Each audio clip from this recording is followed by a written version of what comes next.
नमस्कार सोलापूरकर, मी आता आहे 7 रस्ता ते रंगभवन रोडवर आणि या रोडवर नेहमी वाहतुकीची समस्या आपल्याला दिसून येते।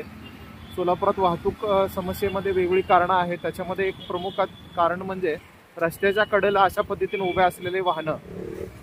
ही वाहनं 5-10 मिनिटं थांबत असतील तर ठीक आहे, पण अर्धा तास किंवा 15 मिनिटं 1 तास जर थांबत असेल तर निश्चितपणे वाहतुकीला अडथळा ठरतो। या रोडला वेगवेगळे हॉस्पिटल आहेत किंवा अजून वेगवेगळ्या पद्धतीच्या सुविधा लोकांना उपलब्ध होतात, त्यामुळे इथे लोक गाड्या लावून आतमध्ये गेलेले असतात। आपण बघतोय रस्त्याच्या कडेला कशा पद्धतीनं वाहनं लावून लोक बिनधास्त निघून जातात। वाहतूक शाखेकडनं अधूनमधून कारवाई होते, मात्र लोकांमध्ये काही सुधारणा होताना दिसत नाही। सोलापूर शहर वाहतूक पोलिसांनी थोडंसं याच्याकडे लक्ष दिलं पाहिजे। रस्त्याच्या कडेला जी काही वाहनं 5 ते 10 मिनिटांपेक्षा जास्त थांबतात त्यांच्यावर कारवाई झाली पाहिजे, किंवा एक प्रबोधनाच्या अनुषंगाने एक मोहीम पोलिसांनी हाती घेतली पाहिजे। रिक्षा असतील किंवा कार असतील, आपण बघतोय की या रोडला कशा पद्धतीनं वाहनं लावलेली आहेत। याच अनुषंगाने माझं काल सोलापूर शहराचे सहाय्यक पोलीस आयुक्त वाहतूक विभागाचे खिरडकर सर आणि पोलीस निरीक्षक भंडारे सर यांच्याशीही बोलणं झालेलं आहे की सोलापुरात वाहतुकीच्या अनुषंगाने जे काही तुम्ही वेगवेगळ्या कारवाया मोहीम करताय त्याच्यामध्ये रस्त्याच्या कडेला उभे असणारी वाहनं याच्याकडे लक्ष दिलं गेलं पाहिजे। आणि लोकांनी सुद्धा विचार केला पाहिजे की बाबा आपण वाहन लावून जातोय आपल्या कामासाठी, हॉस्पिटलचं असेल, मेडिकलचं असेल किंवा इतरही कुठलं कारण असेल, तर तुम्ही जाताना विचार केला पाहिजे की आपल्यामुळं वाहतुकीला अडचण होते का, किंवा अजून काही पर्याय करता येईल। थोडंसं आतमध्ये किंवा थोडंसं दूरपर्यंत जाऊन आपण गाडी लावून येऊ शकतो का, अशा पद्धतीचा विचार नागरिकांनी सुद्धा करायला पाहिजे।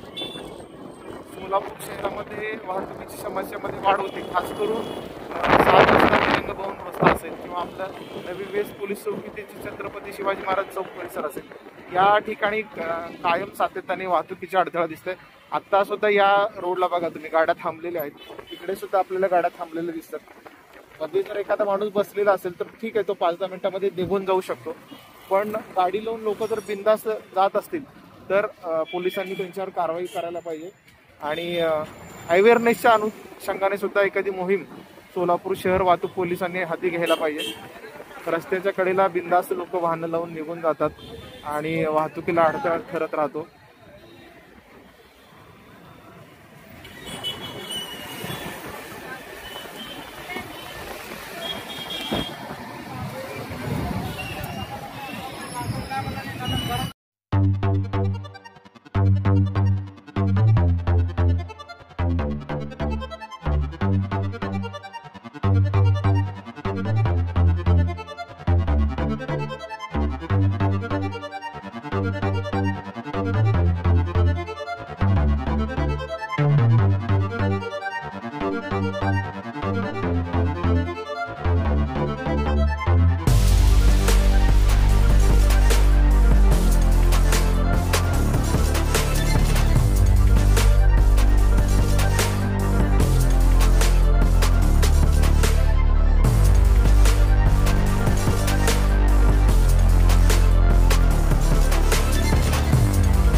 जयेश दर्बी कलेक्शन कॉटन, लिनन यासह अनेक ब्रँडेड कंपन्यांच्या सूटिंग शर्टिंग साठी जयेश दर्बी कलेक्शन, 7 रस्ता मोदी पंकाविरी जवळ सोलापुर।